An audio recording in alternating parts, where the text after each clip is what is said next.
예, 금요 칼럼 하겠습니다. 오늘 금요 칼럼 주제는요, 문 정권이 좀 기가 빠진 듯 하면 다시 정치적인 꼼수로 되살아나고 하지만은 결국은 아무리 날고 기는 정권도 물방울 하나로 무너진다는 겁니다. 저는 문 정권에게 후환이 두렵지 않느냐 이렇게 묻고 싶습니다. 자, 문 정권은 2월 27일, 28일 이틀간 베트남 다낭에서 미북 정상회담이 열리고 이 자리에서 종전선언이 발표되고 그 자리에 문재인과 시진핑이 배석하는 것을 지금 기획하고 있습니다. 아마 종전선언이 열릴 가능성은 매우 높다라고 지금 점쳐지고 있습니다. 자, 그러면 그 이후에 김정은의 답방, 평화협정, 그리고 미군 철수, 그리고 국가연합으로 이어지는 일련의 프로그램을 통해서 문 정권 임기 안에 북한과 국가연합 단계까지 가게 될 거고, 그렇게 되기 위해서 개헌을 하기 위해 다음 총선에서 대승을 하기 위한 기획 업무들이 진행이 될 거고, 결국 그 여세를 몰아서 대선까지 다시 먹겠다. 지금 이런 꿈을 꾸면서 행복해 할지 모르겠습니다. 근데 사람은 자기 패만 보면 이솝 우화에 놓는 계란 장수처럼 즐거울지 모르겠지만은 항상 세상은 이 자기 패만으로 되는 게 아닙니다. 어딘가 자기 내부에서 구멍이 생기고 그 작은 구멍으로 정권이 무너집니다. 3인방 관련 찌라시, 세계일보 내 보도 내용을 찌라시라고 규정했습니다. 그걸 찌라시라고 그렇게 오만하게 무시하지 않고 거기 나온 담겨있는 사실이든 아니든 함의들을 존중했더라면, 그래서 일찌감치 3인방을 정리했더라면 박근혜 정권은 탄핵으로 몰리는 일은 없었을 거고, 그리고 최순실과도 멀리 됐을 거라고 봅니다. 결국 그때 당시 친박이던 박근혜 주변을 둘러싼 모든 사람들이 최순실과 3인방의 위세에 눌려서 뭐라고 했습니까? 십상시라는 것 자체가 낭설이다. 허위 사실을 퍼뜨린다. 제가 그 3인방 그 찌라시 보도가 나오기 전에 물러가라 했다가 어떤 곤욕을 치렀는지도 여러분 모를 겁니다. 지금 잘 나가는 어떤 사람은 그때 노골적으로 대중들 앞에 황장수는 이 십상시 허위 의혹을 지어내고 있다고 그렇게 이야기하기도 했습니다. 저는 박근혜 정권이 잘 되기를 바란 입장에서 정말로 사심없이 노력해 왔습니다. 그런데 그때 이미 제가 알고 있는 일부 사실들과 일치했기 때문에 과감히 3인방을 정리하고 숨어있는 척건들을 내쳐야 된다고 주장했다가 아주 비참한 꼴을 당했습니다. 자, 그런데요, 박 정권만 그런 게 아니라 모든 정권들이, 이명박 정권도 그랬습니다. 다스라는 문제를 자기가 대통령 되고 난 뒤에라도 정리를 했더라면 오늘날 저런 일이 없었을 겁니다. 모든 정권이 신호과무입니다. 노무현 정권도 특정 기업인과 관련된 여러 가지 의혹들이 난무할 때 그걸 일찌감치 잘랐더라면 저런 지경에 가지 않았을 것이고, 김대중 전 대통령도 자기 아들 문제들을 정리했더라면 그런 일이 없었을 겁니다. 서딱 안방에 가거나 법적 문제가 되지 않았습니까? 제가 한때 그쪽에 몸 담고 있을 때 특보단 회의에서 이야기를 했습니다. 아들 문제 정리해라. 모 호텔 앞에 가면 아들 만나러 온 사람들로 진을 친다 그런다. 근데 그러지 않고 이 정권이 성공할 수 있겠는가 말을 했다가 아주 따가운 눈총을 받았습니다. YS도 마찬가지로 그 아들이 재력가와 어울리고 정치연구소를 비슷한 걸 만들어가 설치고 다닐 때 그거 정리를 못해서 그 지경이 되었습니다. 거의 대부분의 한국의 권력자들은 자신의 가족이 척근히 저지르는 잘못들을 다 힘으로써 억누르고 그리고 진심으로 반성하지 않았고 사건이 터진 이후에야 국민 앞에 사과하거나 비참한 꼴을 겪었습니다. 자, 지금 문재인 정권 적폐청산이라면서 이전의 정권들 보수 정권만 골라서 있는 거 없는 거 다 틀어서 또 일부는 만들어서 제가 볼 때 지금 억지로 다 집어넣고 난리를 치고 있습니다. 자, 상당한 부분은 개연성이 있는 일일 수 있어요. 적폐청산에. 하지만은 한국의 도덕적, 법적 기준을 그 수준으로 이렇게 높이게 되면 문재인 정권 역시 지금 청와대에 있는 사람 상당수가 깜빵에 가야 된다는 것은 분명한 겁니다. 문이 하나 잘한 것은 법적 기준을 굉장히 높여놨다는 겁니다. 이제 그 높여놓은 법적 기준에 의해서 자신과 자신의 가족과 척근들이 심판을 받아야 될 상황이 지금 되어가고 있습니다. 자, 곽상도 의원이 문제를 제기했습니다. 딸 부부가 태국으로 이주했고 국제학교로 갔고 집을 석연치 않게 팔고 살았고 그리고 사이가 다니던 게임 회사에서 200억을 받아서 무슨 30억을 횡령했고 어쩌고 이런 의혹을 제기했습니다. 자, 아니면요. 일단 고발 이전에 정확하게 자신들이 나서서 자신들 입으로 아니라고 밝혀야 됩니다. 왜 게임 회사 사장이 이야기를 합니까? 그 사람은 공범이거나 동업자일 가능성도 있는 사람이에요. 지금 여러 가지 의혹에 대한 말입니다. 그 사람이 개 이름을 따서 사이가 팀장이라는데 회사 이름을 바꾸는 것은 청와대와 상의했는데 그 사람이 사이라는 것을 몰랐다라고 하는 것은 그건 어불성설이죠. 이미 그 사장이 이야기하는 말 중에 진실이 결여되어 있는 부분이 많습니다.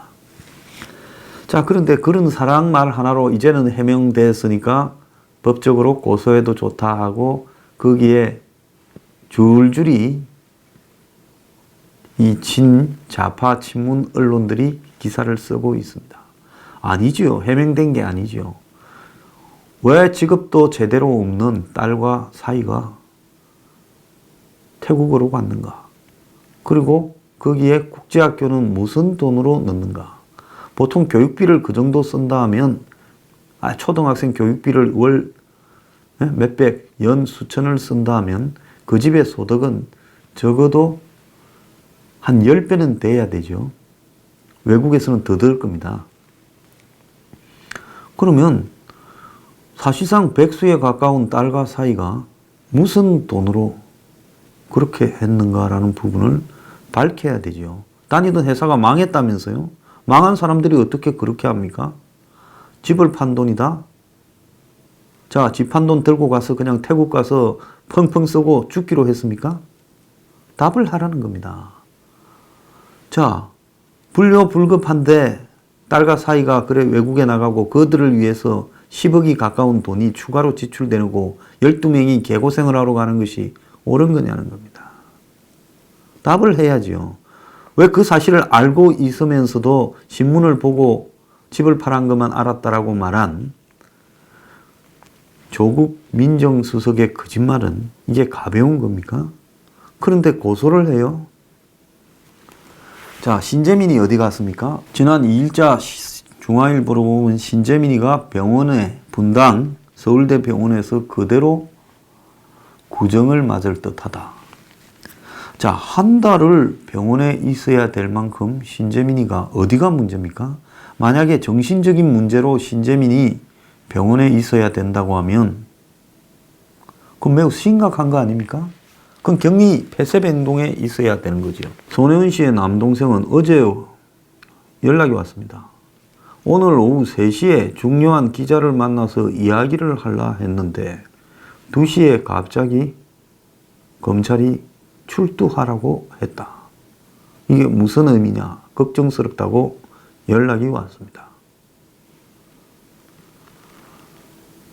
그리고는 그 뒤에 연락을 한다더니만 끊어졌습니다. 자, 좀 웃기는 나라 아닙니까? 어떻게 하루 전날 내일 출두하라고. 손혜원 씨 남동생이 지금 손혜원 씨에 폭로한 것 외에 뭔 잘못을 저질렀습니까?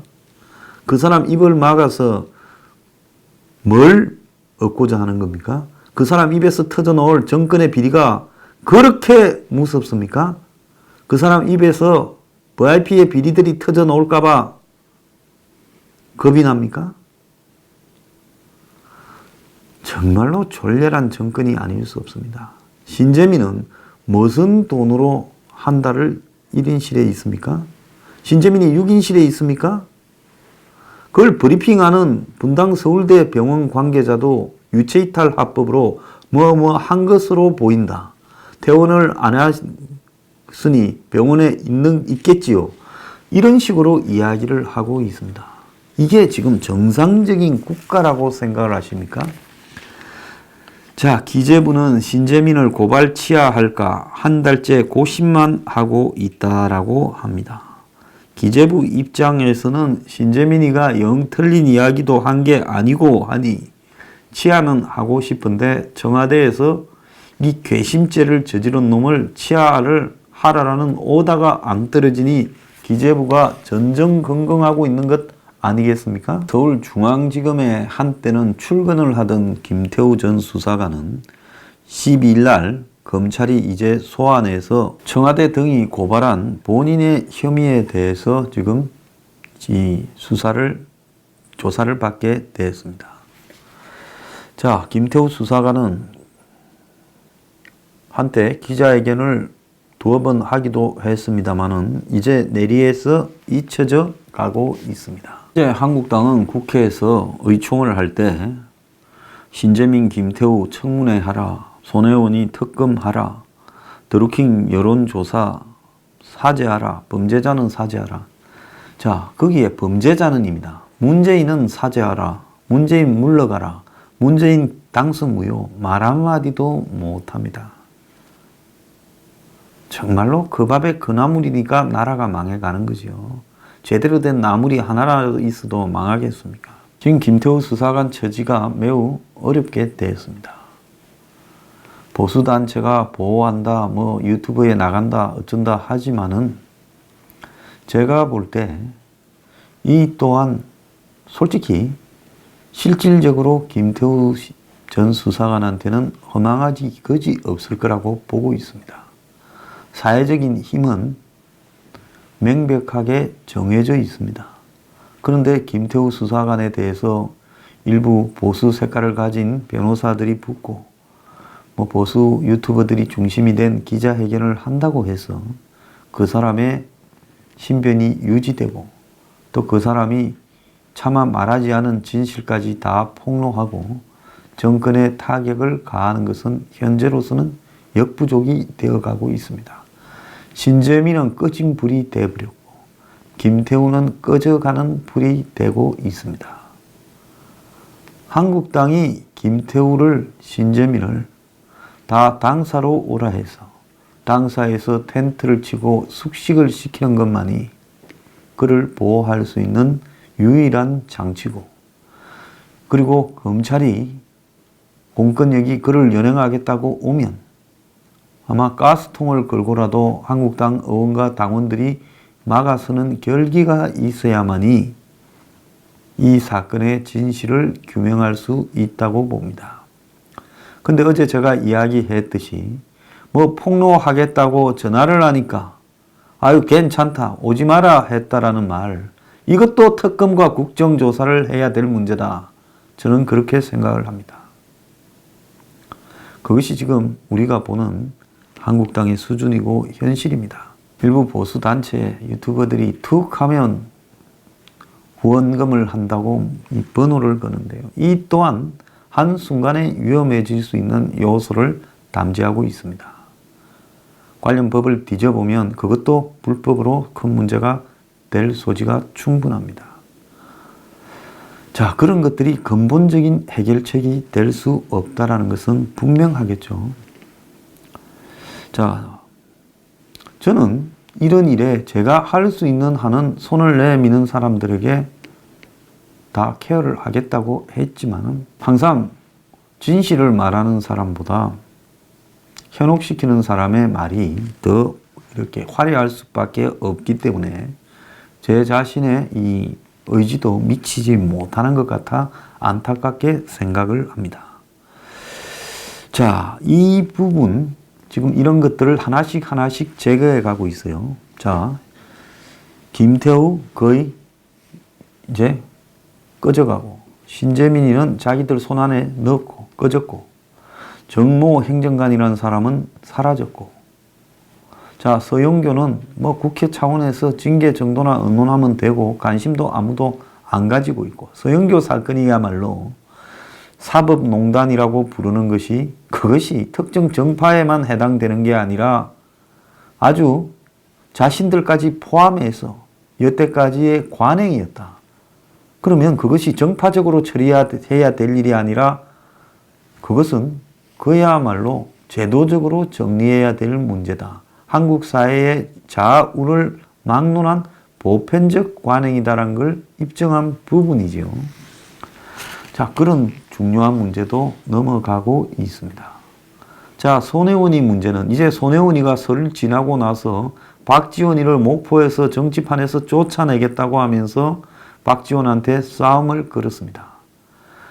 브랜드 아이덴티티, 즉 기업의 이름, 브랜드 이름을 지어주는 걸로 돈도 벌고 출세를 한 손혜원 입장에서는 네이밍, 즉 상대를 어떻게 규정 짓는가에 따라서 이 사람들의 사안을 바라보는 시각을 변질시킬 수 있다는 것을 너무 잘 알고 있을 겁니다. 손혜원은 이 문제를 문재인 부부와 연관된 자신의 비리 의혹으로 번지기 전에 이 문제를 아주 교묘하게 바꾸어 버렸습니다. 뭐라고 바꾸었냐? 목포 개발에 신경을 쓰다가 누명과 오해를 덮어쓴 자신과 그리고 낙후된 목포에 제대로 된 개발이 아닌 부동산 개발업자와 연루된 것처럼 의심되는 박지원. 이런 식으로 지금 구도를 바꿨어요. 지난 총선에서 박지원이 두 동교동계가 이끄는 안철수의 국민의당이 호남 28개 중에 23개를 먹었고 민주당은 3개밖에 못 먹었습니다. 2개는 무소속이고요. 그러면 지금 총선을 앞두고 다시 바른미래당에 있는 국민의당 출신들이 이제 거기에 있는 한국당 세력들이 거의 도태되어 가니까 평화당과 다시 합치자라는 이야기까지 나오고 실제로 이 두 세력이 합칠 가능성이 높아요. 자, 그런 상황에서 이 평화당, 바른미래당 세력들을 호남에서 축출하는 것이 문재인 정권이 내년 총선의 목표일 겁니다. 자, 그런데 손혜원은 목포의 낙후라는 부분을 내걸고 자신의 비리가 박지원 대 자신의 목포 개발에 대한 논란으로 바꿔버렸어요. 자, 손혜원이 지금 집을 산 문제, 지역을 갖다가 압박한 문제, 자기 아버지 무슨 이 훈포장을 관한 청탁 문제, 또 물건을 갖다가 자기가 만든 낮은 칠기 등을 사라고 한 문제, 이 정도는, 그리고 더 나아가서 직권 남용과 뭐 또 최근에 크로스포인트 문화재단에 돈을 무슨 빌려준 문제, 이런 거는 얼마든지 검찰선에서 법원선에서 적당히 털어버릴 수 있을 겁니다.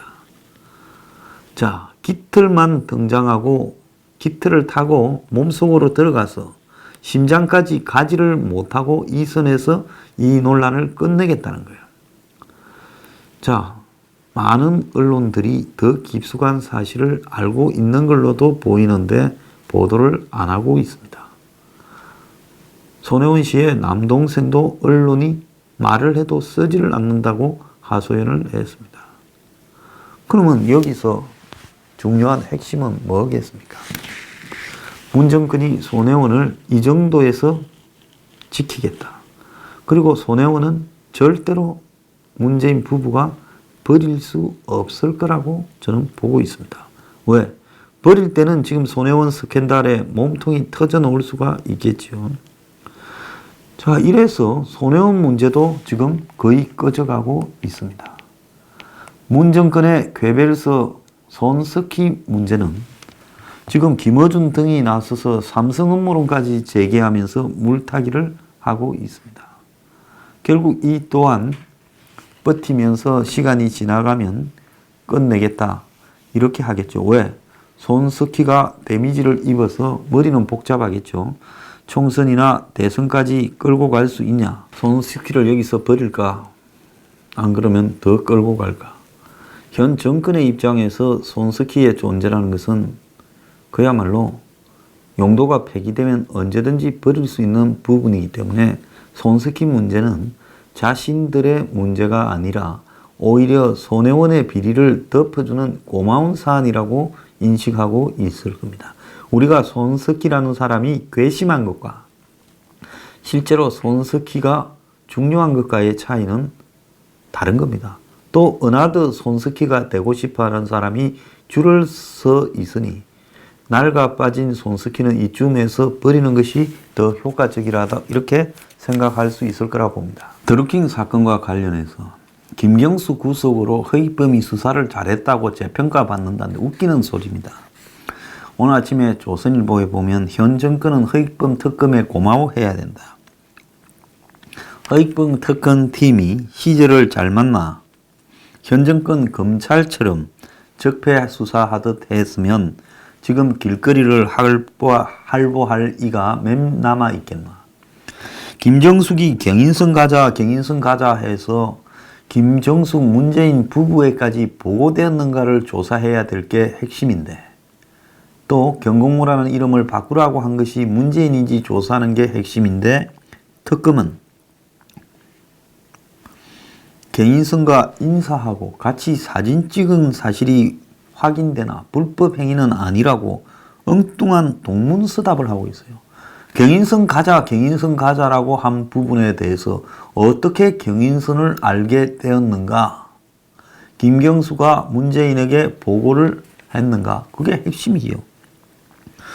또 송인배 수사하고도 관련해서 기껏 조사해서 송인배를 박연차하고의 돈 문제, 그 다음에 200만 원 받았다는 문제로 했습니다. 송인배는 드루킹 일당을 5차례나 만나고 김경수한테 연결해 줬습니다. 이거는 뭔가 하면 당시 송인배가 해야 될 일과 김경수가 해야 될 일이 자기들 내부에서는 구분되어 있었겠지요. 왜? 문재인의 핵심 척건 중에 둘 다가 송인배, 김경수. 그래서 송인배는 이 드루킹 일당을 버리기는 아깝고 이걸 좀 어떻게 키워서 도움이 되게 해야 되겠다 싶으니까 김경수한테 국회의원에 당선된 김경수한테 연결을 해서 김경수가 문한테 보고하도록 연결을 해준 겁니다. 그런데도 불구하고 송인배한테는 엉뚱한 걸로 걸어서 끝내버렸습니다. 백은우는 드루킹 사건이 터지고 난 뒤에 드루킹 일당을 집어넣고 그 다음에 관련자들을 협박하고 이런 부분을 조사해야 되는데 도 변호사를 만났잖아요. 드루킹이 구속된 이에. 그런데 백은우는 민정비서관을 물러나고 나서야 쓱 한번 이렇게 검찰이 불러서 조사했지. 그리고 특검이 한 번은 참고인으로 불렀지만은 아무것도 없다라는 겁니다. 만난 게 직권남용이라고 볼 수가 없고 특검의 수사 대상이 아니다는 황당한 소리를 했습니다. 이런 짓을 해도 이게 잘못됐다거나 문제가 이거는 크다. 국가의 사법 시스템이 오작동을 하고 있다라고 분노하는 국민도 없는 겁니다. 자, 설 전에 있었던 이런 일련의 사건들의 마지막을 장식한 것이 문재인 사입 딸 부부의 태국 이주입니다. 자, 이 부분 또한 곽상도를 고소하고 토리 제임스 사장을 내세우면서 허위다라고 해서 정리됐다고 지부합니다. 세상은 한쪽 말로서 정리되는 게 아니라 증거를 갖다가 제시하고 그래서 끝내야 되는 거죠. 자, 그럼에도 자기들이 일방적으로 옳다라고 생각하고 남은 허위다라고 규정하면서 지금 겁줘서 끝내려고 하고 있습니다. 다 겁이 나서 이 부분과 관련해서 기사를 제대로 쓰지를 못해요. 제가 요즘 참 보수 언론들도 비겁하다. 저 사람들은 알고 있는 것 중에 도대체 몇 개만 쓸까라는 의문을 가지고 있습니다. 그래서 언론이 아니라 거래 주식회사, 딜 주식회사라고 이름을 바꾸는 것이 나은가 이런 생각까지도 해봤습니다. 자, 문정권 오만해져 있죠. 하늘을 찌르듯 지금도 또 오만해져 있습니다.